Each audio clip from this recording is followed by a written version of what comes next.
Welcome back दोस्तों। आज है हमारा पहला लेक्चर और आज से हम लोग स्टार्ट करेंगे अपना लेवल ज़ीरो। अगर आपको पता नहीं कि लेवल ज़ीरो क्या है तो एक बार आप पिछला जो रोड मैप है, कंप्लीट रोड मैप, उसे एक बार आप देख सकते हो। अगर नहीं देखना तो मैं इसी वीडियो के अंदर अभी बताता हूँ कि हम लोग जैसे कि मैंने वादा किया था कि हम लोग complete ethical hacking from basic to job ready पढ़ेंगे इसी यूट्यूब चैनल के ऊपर, और मैं खुद आपको पढ़ाऊँगा। तो उसके अंदर लेवल बाय लेवल हम लोग प्रोग्रेस करेंगे।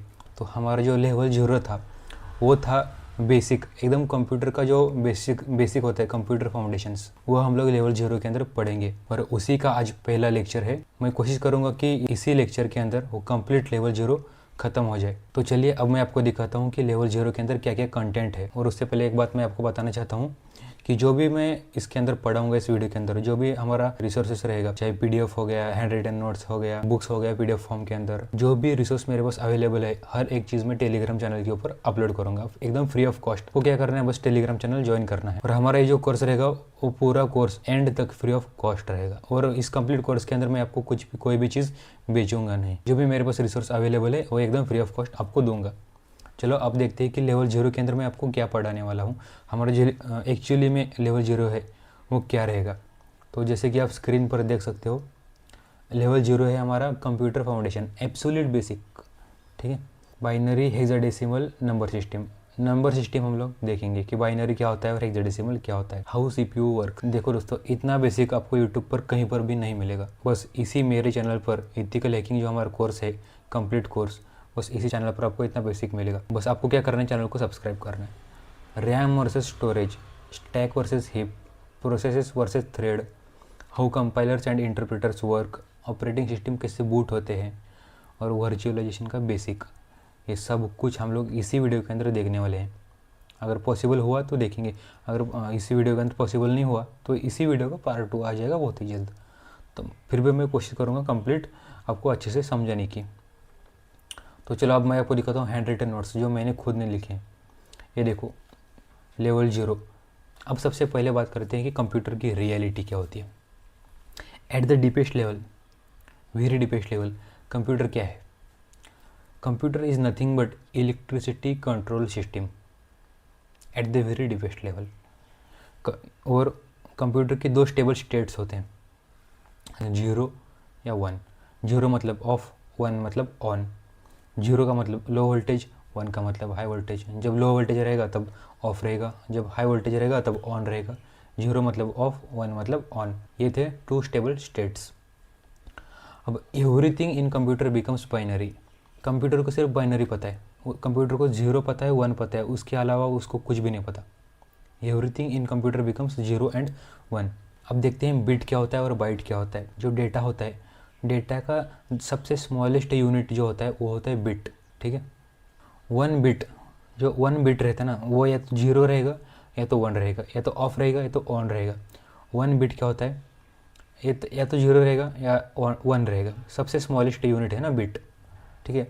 और जो बाइट रहता है, वन बाइट के अंदर 8 बिट्स, मतलब वन बाइट के अंदर हमारे 8 बार या तो 0 0 0 0 ऐसा 8 बार बैठेगा, या फिर 1 1 1, या फिर मिक्स 0 1 1 0 0 1, ऐसा 8 0 1 बैठेंगे एक बाइट के अंदर, ठीक है। यहाँ पर आपको दिख रहा होगा एग्जाम्पल, देखो 0 1 0 0 0 1, वन बाइट। इस ये जो 8 बार लिखा मैंने, 1 2 3 4 5 6 7 8, इसे हम लोग बोलते हैं वन बाइट।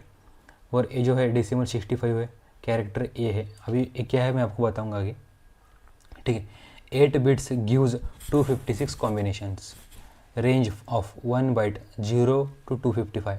ये भी क्या होता है मैं बताता हूँ आपको। ये देखो, रेंज ऑफ वन बाइट, देखो 8 बिट्स की जो कॉम्बिनेशन बनेंगे वो बनेंगे 256 कॉम्बिनेशन बनेंगे। Range of one byte 0 to 255, zero को जीरो से काउंट करना होता है, ठीक है। अब बात करते हैं कि वाई बाइनरी। बाइनरी ही क्यों, डेसिमल था, हेक्साडेसिमल था, वो क्यों नहीं, सिर्फ बाइनरी ही क्यों कंप्यूटर के अंदर यूज़ किया जाता है। अभी देखो, जो इलेक्ट्रॉनिक्स होता है वो नेचुरली क्या सपोर्ट करता है, जो भी इलेक्ट्रॉनिक वस्तु रहता है, इलेक्ट्रॉनिक थिंग्स रहती है, वो या तो ऑन होगा या तो ऑफ होगा। जैसे कि हमारे घर के अंदर होता है बल्ब, एलईडी बल्ब, लाइट क्या होता है, बल्ब जो होता है वो क्या करेगा, या तो बंद होगा या तो चालू होगा। बंद मतलब जीरो, चालू मतलब वन। ठीक है, बंद होगा या फिर चालू होगा। जो भी इलेक्ट्रॉनिक्स होता है वो नेचुरली क्या सपोर्ट करता है, ऑन या तो ऑफ। और इसलिए फिजिकल हार्डवेयर को सिर्फ बाइनरी मैच कर रहा था, इसलिए दैट्स वाई नॉट डेसिमल, इसलिए हम लोग ने डेसिमल यूज़ नहीं करते। अब बात करते हैं नंबर सिस्टम की, ठीक है। नंबर सिस्टम के अंदर हम लोग सबसे पहले देखते हैं decimal number system. Decimal number system का बेस जो होता है वो 10 होता है, डेसिमल, जैसे कि नाम के अंदर ही लिखा है डेसिमल, बेस 10। डिजिट्स जो होते हैं वो 0 से स्टार्ट होकर 9 तक जाते हैं। 0 से अगर आप काउंट करोगे तो 9 तक 10 डिजिट्स हो जाते हैं, जो कि यूज्ड बाय ह्यूमंस, मतलब हमारे द्वारा, ह्यूमंस के द्वारा क्या यूज़ किया जाता है, डेसिमल। और बाइनरी का बेस होता है 2। डिजिट्स क्या होते हैं बाइनरी के अंदर, 0 1, और इससे कौन यूज़ करता है, कंप्यूटर्स ऑब्वियसली। फिर उसके बाद एक और है हेक्साडेसिमल, यानी कि बेस 16। हेक्सा मतलब 6, डेसिमल मतलब 10, हेक्साडेसिमल यानी कि बेस 16। और उसके अंदर डिजिट्स क्या होते हैं मैं आपको बताता हूँ। 0 to 9 कितना हो गया, 10, और कितने बचे हैं, 6। फिर डिजिट्स के बाद फिर यहाँ पर आता है कैरेक्टर, अल्फ़ाबेट्स, ABCDEF, कितना हो गया, 6। 0 to 9 10 डिजिट हो गया। फिर A to F हो गया 6, 10 + 6 टोटल हो गया 16। यही 16 हम लोग इसके अंदर यूज़ करते हैं हेक्साडेसिमल के अंदर। फिर आप A को 10 मान सकते हो, B को 11 मान सकते हो, C को 12, सिमिलरली F को 15 भी मान सकते हो। अब बात करते हैं कि why hexadecimal is used in hacking के अंदर हम लोग क्यों हेक्साडेसिमल यूज़ करते हैं। सबसे पहले जो बाइनरी होता है वो बहुत, जैसे कि आप लोग एक बाइट का होता है ना, अगर आप लिखने बैठोगे 0 1 0 1 0 1 तो बहुत लेंदी हो जाएगा, बहुत बड़ा हो जाएगा। फिर डेसिमल तो सपोर्ट ही नहीं करता, से मेमोरी हमारा डेसिमल सपोर्ट ही नहीं करता।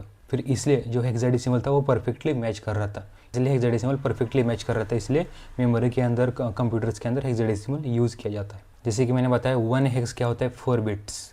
फिर वैसे ही 2 हेक्स क्या होगा, 8 बिट्स। और 8 बिट क्या होता है, 1 बाइट, वही यहाँ पर मैंने लिखा है। अब बात करते हैं how numbers exist in RAM.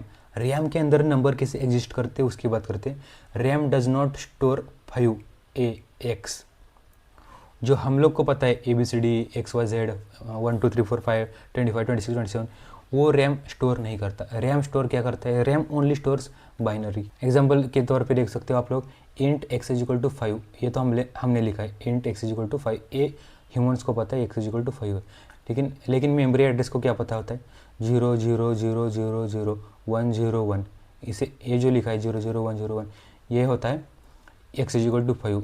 Memory के अंदर एड्रेस ऐसा स्टोर होता है। वेरिएबल का नेम जो होता है वो ह्यूमन एक इल्यूजन होता है, वो सिर्फ ह्यूमन को पता है। लेकिन at the deepest level memory को कुछ और ही पता है। मेमोरी को क्या पता है, एड्रेस प्लस बिट्स। अब देखते हैं टेक्स्ट स्टोरेज, ASCII का कॉन्सेप्ट। इसको एकदम हम लोग डीप में नहीं पढ़ेंगे, ऊपर से ASCII कॉन्सेप्ट देखेंगे।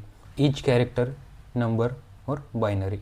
ए क्या होता है, नंबर के अंदर 65, ASCII नंबर के अंदर, और 65 जो ASCII नंबर है जो कि ए को दर्शाता है, वो बाइनरी के अंदर होता है 0 1 0 0 0 0 0 1। वैसे सिमिलरली 72 एक ASCII नंबर है जो कि H को रिप्रेजेंट करता है, और वही 72 बाइनरी के अंदर क्या होता है, 0 1 0 0 1 0 0 0। ये हमारा कैरेक्टर, नंबर और बाइनरी था। अब जो कोर अंडरस्टैंडिंग है वो देखते हैं। सबसे पहला जो हम लोग लिखते हैं उसे बोलते हैं सोर्स कोड। जो भी हम लोग कोडिंग करते हैं उसे बोलते हैं सोर्स कोड, वो रहता है सोर्स कोड। सोर्स कोड कहाँ जाता है, कंपाइलर के पास जाता है। कंपाइलर या तो फिर इंटरप्रेटर।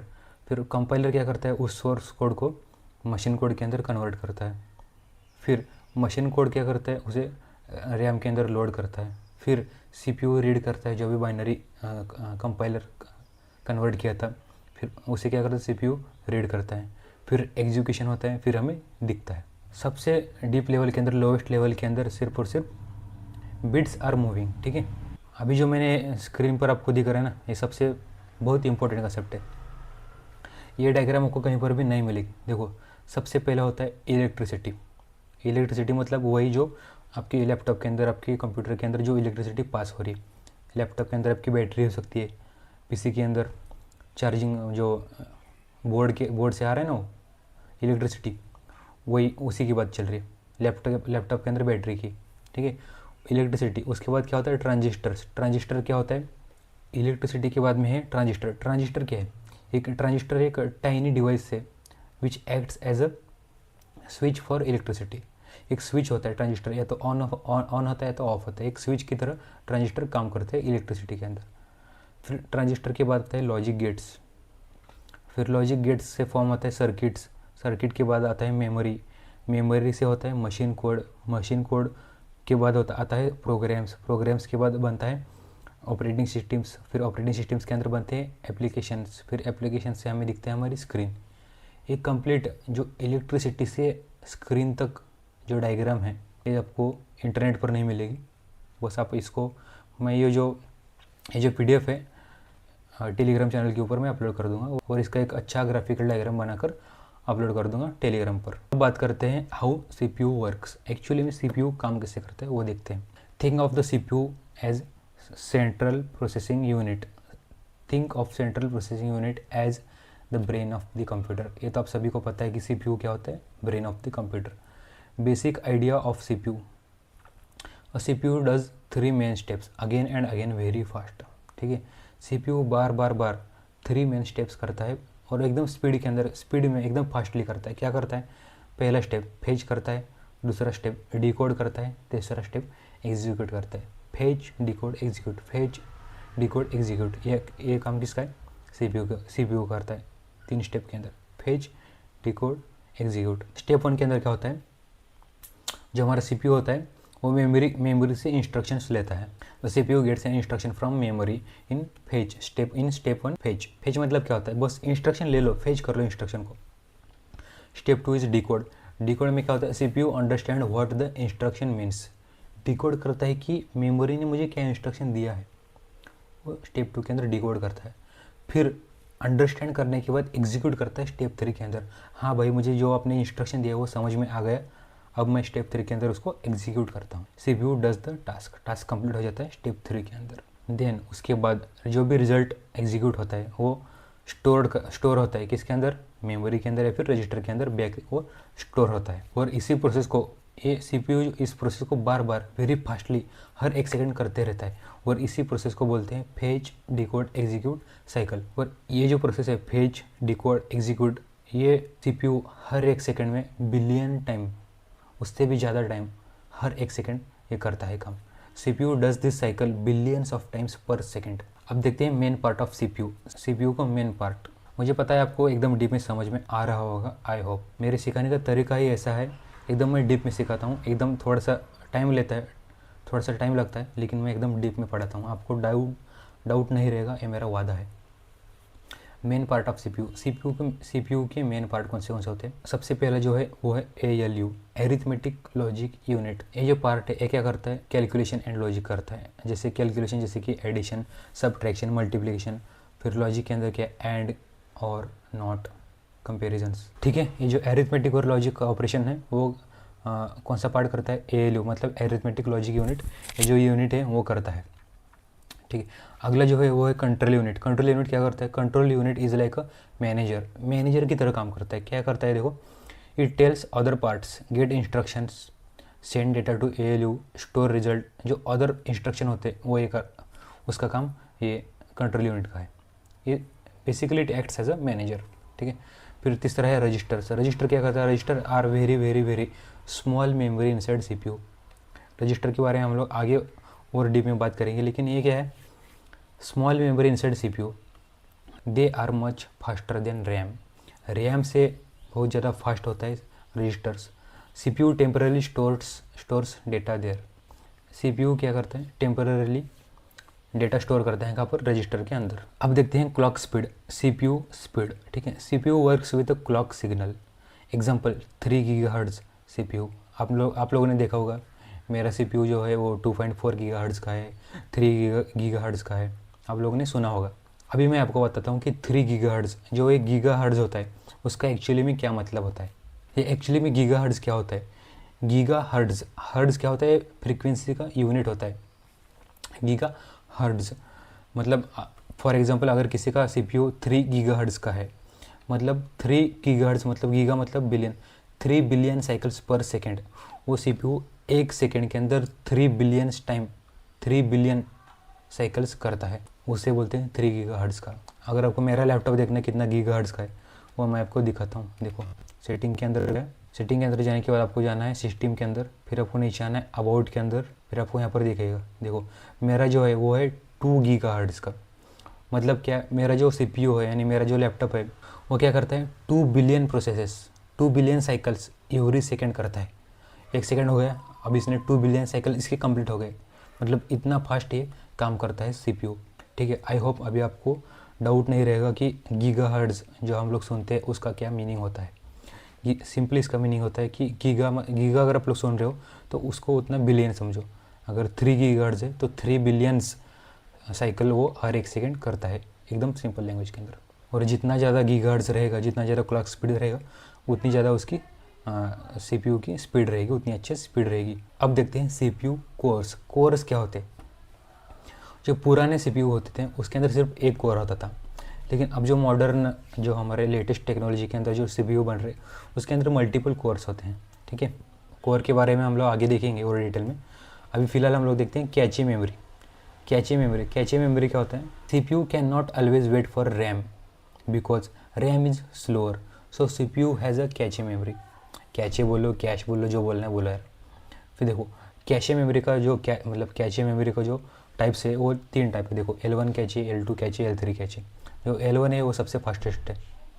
फिर cache stores frequently used data. जो हम लोग ब्राउज़र पे भी कैचे होता है, ठीक है, वो क्या करता है फ्रिक्वेंटली यूज्ड जो डेटा होता है उसको स्टोर करता है, और इसी की वजह से हमारा जो प्रोग्राम होता है वो फास्टली रन करता है, फास्टली काम करता है। तो अभी हम लोग देखते हैं इंस्ट्रक्शन सेट यानी कि लैंग्वेज ऑफ CPU। ठीक है, CPU understands machine instruction, for example addition, subtraction, load, store, jump, this instruction from the instruction set. Architecture ISA, example x86 ARM, इसके बारे में हम लोग बात करेंगे। अगर आपको नहीं समझ में आ रहा तो कन्फ्यूज़ मत होना। ठीक है, इंस्ट्रक्शन सेट क्या होता है? एक लैंग्वेज होता है CPU का। ठीक है, अगर आपको ये इतना ये पढ़ने की डिप में ज़रूरत भी नहीं है। ठीक है, बस बेसिक ऊपर से जान लो। ठीक है, अब होता है एक पाइपलाइन क्या होता है? Modern CPUs do multiple instructions steps at the same time. ठीक है, instruction 1 execute, instruction 2 decode, instruction 3 fetch, जो हमारा साइकिल था वो all happening simultaneously. This is called instruction pipeline. It increases speed. Pipeline क्या होता है? इस जो साइकिल था एग्जीक्यूट, डिकोड, फेच का, इसको साइमल्टेनियसली करता है, जिसकी वजह से स्पीड बढ़ती। ठीक है, फिर होता है इंटरप्ट्स मतलब सम CPU stops it's working for important task. अगर कोई इंपॉर्टेंट टास्क है तो CPU क्या करता है? बैकग्राउंड में जो टास्क होता है उसको इंटरप्ट करता है, फिर जो इम्पोर्टेंट है उसको कर देता है। एग्जाम्पल की तरफ एग्जाम्पल क्या है? सबसे अगर इम्पोर्टेंट अगर CPU के लिए कोई टास्क है तो वो है कीबोर्ड का टाइपिंग। आप लोग जैसे टाइप करते हो वैसे ही CPU बैकग्राउंड में जो भी पढ़ा है वो सब कुछ स्टॉप करके सबसे पहले आपके टाइपिंग को एग्जीक्यूट करता है। ठीक है, फिर उसके बाद माउस क्लिक, फिर उसके बाद नेटवर्क का जो पैकेट है, इंटरनेट का पैकेट्स, वो जो भी करंट प्रोग्राम चल रहे थे बैकग्राउंड के अंदर उसको स्टॉप करता है, और जो हम लोगों ने जो बताया क्या कीबोर्ड की प्रेस, माउस क्लिक, उसको क्या करता है? हैंडल करता है। मतलब इसे यही था एक इंटरप्ट का कॉन्सेप्ट। ठीक है, अब देखते हैं multi threading, very important concept. ठीक है, एडवांस्ड CPU फीचर इसको बोलते हैं। एक मतलब ये एडवांस CPU का मतलब CPU का एक फीचर है एडवांस। मल्टी थ्रेडिंग मतलब कुछ CPU एक कोर के अंदर 2 थ्रेड्स चला लेते हैं। ठीक है, इसके बारे में बात करते हैं। चलो अब देखो फॉर एग्जांपल एक कोर के अंदर 2 थ्रेड्स हो सकते हैं। थ्रेड क्या होता है मैं आपको बताता हूँ, 1 मिनट रुको। बस इतना सुनो कि एक कोर के अंदर 2 थ्रेड्स भी चल सकते हैं, 4 थ्रेड्स भी चल सकते हैं। ठीक है, फॉर एग्जांपल एक CPU है जिसके अंदर 8 कोर है, उसके अंदर लेकिन थ्रेड्स 16 है। थ्रेड्स क्या होता है अभी बताता हूँ, रुको 1 मिनट। इसी थ्रेड्स की वजह से क्या होता है? मल्टीटास्किंग ईजी हो जाता है। ठीक है, थ्रेड क्या होता है एक्चुअली में? थ्रेड अगर किसी का बस एक कोर है किसी CPU के अंदर तो फिर थ्रेड क्या करता है? एक कोर के अंदर 2 थ्रेड्स भी हो सकते हैं, 4 थ्रेड्स भी हो सकते हैं। अगर एक कोर के अंदर 2 थ्रेड्स है यानी कि वो 1 कोर को थ्रेड क्या करता है? 2 इक्वल पार्ट्स के अंदर डिवाइड करता है। इक्वल भी हो सकता है, अनइक्वल भी हो सकता है। 2 पार्ट्स के अंदर डिवाइड करता है, फिर 1 पार्ट एक प्रोसेस को हैंडल करता है, दूसरा पार्ट अनदर प्रोसेस को हैंडल करता है। मतलब डिवाइड कर लेता है, पार्टीशन कर लेता है कि हाँ भाई आधा पार्ट तू ले ले कोर का, आधा पार्ट मैं ले लेता हूँ कोर का, फिर हम लोग तू ये काम कर ले, मैं ये काम कर लेता हूँ। मतलब थ्रेडिंग हो जाती है।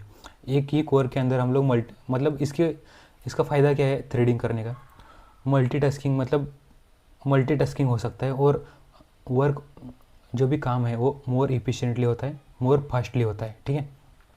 बस यही थ्रेड का बेसिक कॉन्सेप्ट है। अब देखते हैं what is register. Think of the CPU like a person doing calculation. CPU को क्या मान सकते हो आप, एक person doing calculation. If you want to solve 5+3 you don't go to the library every time to read the numbers, ठीक है। You keep them in your hand while calculating. Registers are like the CPU's hands. They are tiny storage places inside the CPU where numbers are kept while working, ठीक है। पढ़ लेना आप लोग एक बार, ठीक है। बहुत ही सिंपल लैंग्वेज के अंदर मैंने ही खुद ने लिखा है अपने हाथों से, ठीक है। रजिस्टर्स क्या होते हैं, बहुत ही स्मॉल होते हैं, बहुत ही फास्ट होते हैं, इनसाइड द सीपीयू के अंदर वो होते हैं। What is the instruction cycle. अब देखते हैं what is instruction cycle. Instruction cycle क्या है वो देखते हैं। जो भी सीपीयू है हमारा जो भी हमारा सीपीयू होता है वो एक लूप के अंदर काम करता है। वो जो लूप होता है वो किसका लूप होता है, इंस्ट्रक्शन साइकिल का लूप होता है। एक सिंपली जो इंस्ट्रक्शन साइकिल है क्या है, simply how the CPU runs a program. अरे यार इसके बारे में हम लोग पीछे पढ़ा था ना, फेच डिकोड एग्जीक्यूट। ये जो हमारा लूप है, ये जो लूप था फेच डिकोड एग्जीक्यूट, इसे क्या बोलते हैं, इंस्ट्रक्शन साइकिल का लूप बोलते हैं, ठीक है। अब very important concept, RAM versus storage. RAM क्या है, RAM is random access memory, RAM is the temporary working memory of computer. बच्चे को पता है रैम क्या होता है, ठीक है। Temporary working memory, temporary CPU अगर कोई काम कर रहा है, टेम्पररीली अगर उसको कुछ स्टोर करना है डेटा तो वो रैम के अंदर स्टोर करता है, ठीक है। एक टेम्पररी होता है, अगर आप पीसी के अंदर हो, अगर आपने कुछ टाइप किया नोटपैड के अंदर वो सेव नहीं होता, अगर आपने सेव नहीं किया, लाइट चली गई तो फिर वो रैम के अंदर था। रैम के अंदर जो भी डेटा था, अगर लाइट चली गई आपकी पीसी की तो फिर वो डेटा उड़ जाएगा, इट इज़ वोलाटाइल, ठीक है। रैम होता है वेरी फास्ट, ठीक है। टेम्पररी होता है, data disappears when power is. What is storage, storage means permanent memory. Storage के अंदर अगर आपने कुछ स्टोर कर लिया, फिर इलेक्ट्रिसिटी आए इलेक्ट्रिसिटी जाए, स्टोरेज के अंदर एक बार सेव हुआ तो वो सेव हुआ अंटिल यू डिलीट इट, ठीक है। स्टोरेज के टाइप्स होते हैं, एसएसडी होता है, हार्ड डिस्क होता है, ठीक है। एसएसडी थोड़ा फास्ट माना जाता है, मॉडर्न माना जाता है, हार्ड डिस्क थोड़ा सा आउटडेटेड है। फिर अब देखते हैं stack versus heap. Again very important concept. Stack क्या है, the stack is a part of RAM used to manage function calls and local variable, ठीक है।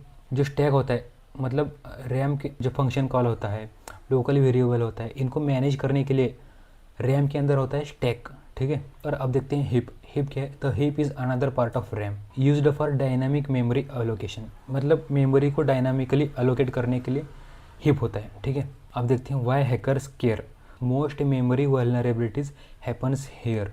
स्टैक अटैक्स, स्टैक के अटैक्स कैसे होते हैं, for example stack buffer overflow.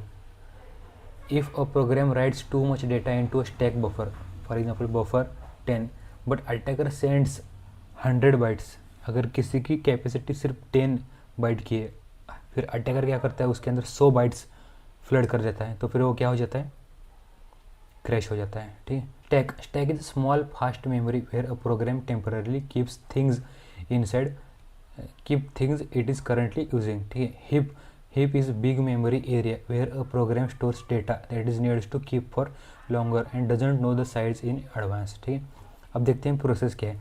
A process is a program that is running, each process has its own memory। अब देखते हैं how compilers and interpreters work। सबसे पहले बात करते हैं कि जब भी आप कोडिंग करते हो VS कोड के अंदर, नोटपैड के अंदर, जब भी आप कोडिंग करते हो तो क्या होता है, what happens। चलो फॉर एग्जाम्पल मैं लिख लेता हूँ प्रिंट हेलो, पाइथन के अंदर मैंने लिख दिया print hello. The computer can not understand this directly, computer को ये डायरेक्टली नहीं समझ में आता है। फिर क्या करता है कंप्यूटर को क्या समझ में आता है, 0 1 0 कंप्यूटर को बस इतना ही समझ में आता है। फिर हम लोग ने तो लिखा है प्रिंट हेलो, फिर कंप्यूटर प्रिंट कैसे करता है हेलो, उसको तो इंग्लिश समझ में नहीं आती, पाइथन उसको समझ में नहीं आती, फिर वो क्या करता है, फिर our code must be translated into, फिर जो भी हम लोग कोड लिखते हैं उसको ट्रांसलेट करना मस्ट है, क्योंकि ट्रांसलेट करेंगे तभी तो कंप्यूटर को समझ में आएगा।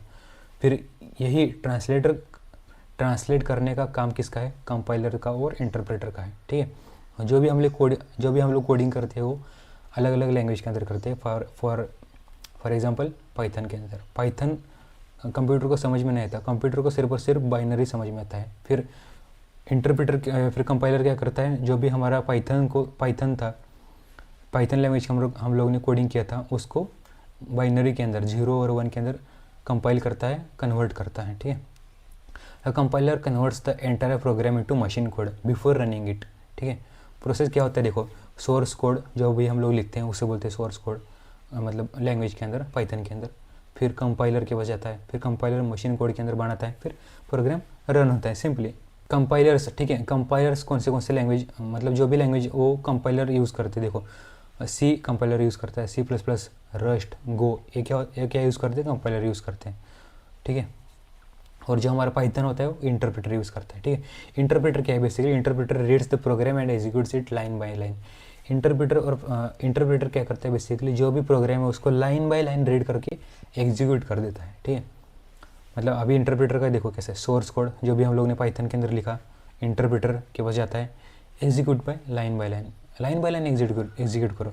पाइथन इंटरप्रेटर कौन यूज़ करता है, पाइथन और जावास्क्रिप्ट और रूबी, ठीक है। आई होप आपको समझ में आ चुका होगा हाउ, देखो कहाँ तक आ गए हम लोग, प्रोसेस हो गए, थ्रेड्स हो गए, how compilers and interpreters work, यहाँ तक आपको समझ में आ चुका होगा, ठीक है। अब देखते हैं हाउ ऑपरेटिंग सिस्टम बूटिंग कैसे होता है वो देखते हैं, चलो। How operating system boot, step 1, सबसे पहले पावर बटन। जब भी आप लैपटॉप ओपन करते हो पावर बटन होता है, आप लोग उसको प्रेस करते हो। स्टेप 1 क्या होता है, power button. You press the power button, electricity starts flowing to CPU, RAM, motherboard. जैसे ही आप पावर बटन को दबाते हो, इलेक्ट्रिसिटी फ्लो करना स्टार्ट होता है, ठीक है। CPU को, रैम को, मदरबोर्ड को, हर एक कंपोनेंट को इलेक्ट्रिसिटी मिल जाती है, इलेक्ट्रिसिटी का एक्सेस हर एक कंपोनेंट को मिल जाता है। फिर भी कंप्यूटर को पता नहीं कि भाई करना क्या है मुझे अब, so it runs a small program already stored on the motherboard. फिर मदरबोर्ड के अंदर एक स्मॉल प्रोग्राम स्टोर होता है, उसको वह रन करता है। उस प्रोग्राम को देखो ध्यान से, अभी इस कॉन्सेप्ट को ध्यान से सुनना बहुत ही इंपॉर्टेंट है। मदरबोर्ड के पास एक स्मॉल प्रोग्राम होता है जो कि वो ऑलरेडी सेव करके रखता है। जैसे ही हम लोग बूट करते हैं, यानी कि पावर बटन दबाते हैं, वैसे वो प्रोग्राम रन होता है। फिर देखो स्टेप 2 में अब क्या होता है, बायोस या फिर UEFI वेकअप, ठीक है। Inside the motherboard there is a tiny program. Motherboard के पास एक छोटा सा प्रोग्राम होता है कॉल्ड बायोस या फिर UEFI। उसको क्या बोलते हैं, या तो बायोस या फिर UEFI। ये प्रोग्राम सबसे पहले काम करता है। इसका काम क्या है, अब सबसे पहले एक चेक करता है कि हार्डवेयर वर्किंग प्रॉपरली और नॉट। सबसे पहले वो देखता है कि हार्डवेयर ठीक से काम कर रहे हैं ना, CPU हो गया, माउस हो गया, कीबोर्ड हो गया, हर एक चीज़ जो भी हार्डवेयर है उसको वो देखता है कि हर एक चीज़ वर्किंग प्रॉपरली और नॉट, ठीक है। रैम को चेक करता है, CPU को चेक करता है, कंप्यूटर को चेक करता है। फिर यही चेकिंग का प्रोसेस, हार्डवेयर चेकिंग का प्रोसेस जो होता है उसे बोलते हैं post power on self test, यानी POST, इस प्रोसेस को बोलते हैं। अगर समथिंग इज़ ब्रोकन, अगर कुछ टूटा हुआ है, कुछ चल नहीं रहा, तो फिर कंप्यूटर क्या होता है, स्टॉप होता है वहीं पर। फिर स्टेप 3 के अंदर क्या होता है, find the operating system. Now BIOS and UEFI asks where is the operating system. Operating system actually कहाँ पर स्टोर्ड है। फिर बायोस क्या बोलता है, where is the operating system stored. भाई मेरा जो ऑपरेटिंग सिस्टम है, चाहे वो विंडोज़ हो गया, लिनक्स हो गया, मैक हो गया, वो कहाँ पर स्टोर है वो तो बताओ। फिर वो देखता है, हार्ड डिस्क देखता है, SSD देखता है, USB देखता है।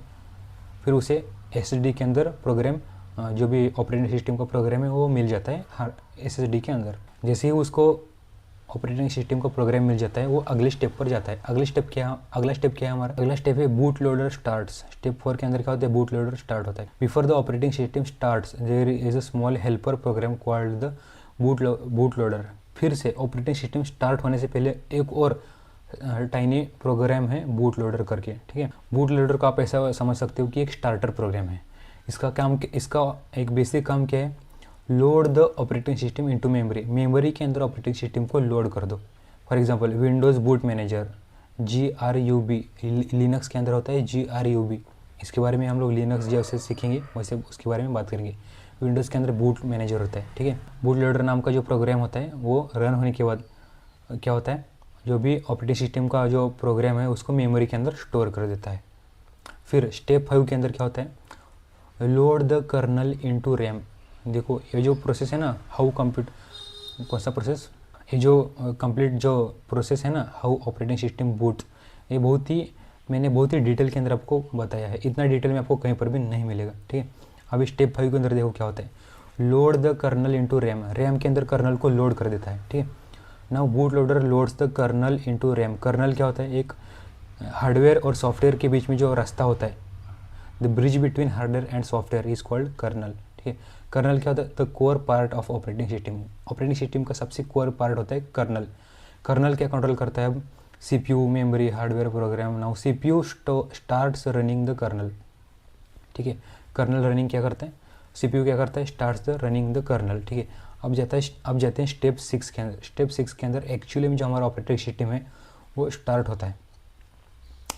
The kernel now starts everything needed for system, for example driver हो गया, ड्राइवर मतलब ये वाला ड्राइवर नहीं, सिस्टम के अंदर जो ड्राइवर होते हैं उसको स्टार्ट करता है, सिस्टम सर्विसेज को स्टार्ट करता है, जो भी बैकग्राउंड के अंदर प्रोग्राम्स नीडेड होते हैं उसको स्टार्ट करता है, फॉर एग्जांपल वाईफाई हो गया, ब्लूटूथ हो गया, उसको स्टार्ट करता है, यूज़र इंटरफेस को स्टार्ट करता है।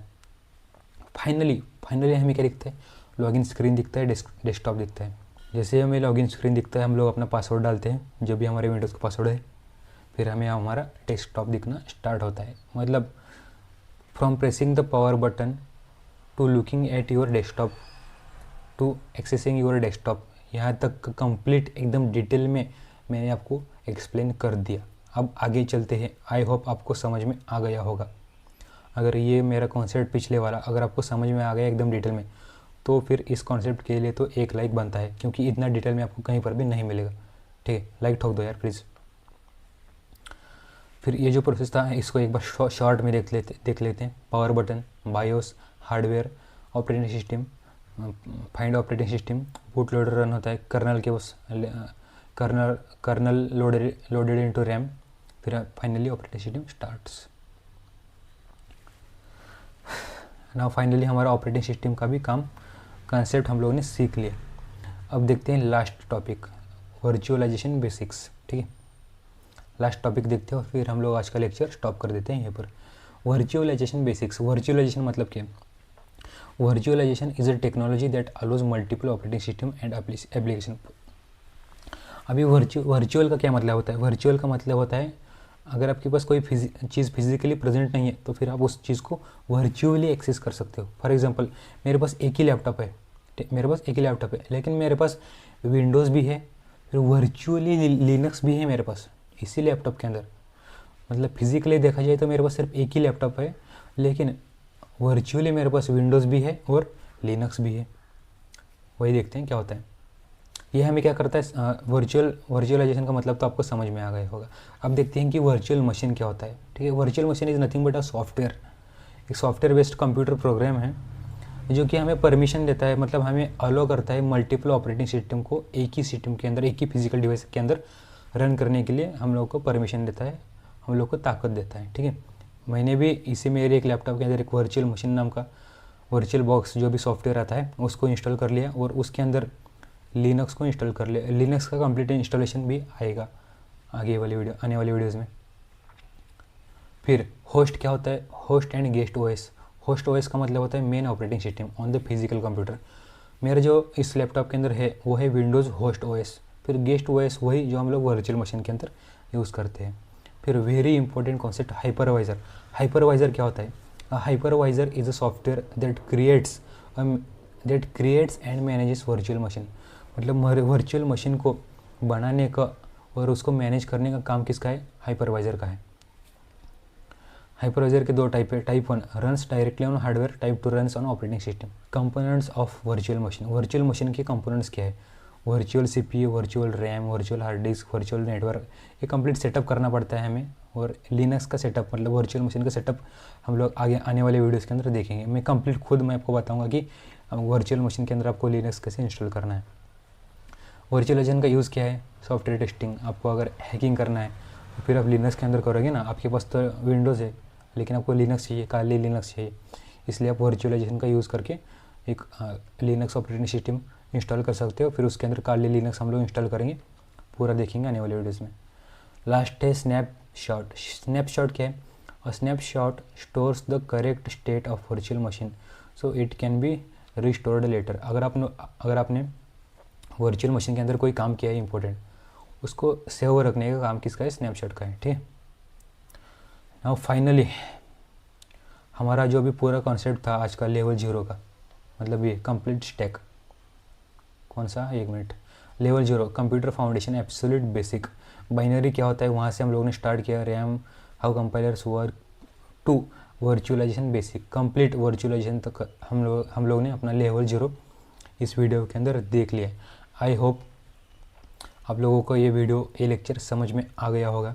अगर आपको ये जो PDF है ये आपको एक्सेस करना है, या फिर ये PDF है, यार इसको तो मैंने दिखाया नहीं, ठीक है, आपको ये PDF कहाँ पर मिलेगा, ये भी PDF मिलेगी आपको, और आपको मेरी हैंड रिटन जो नोट्स थी, ये वाली हैंड रिटन PDF भी आपको मिलेगी कहाँ पर, टेलीग्राम चैनल के ऊपर।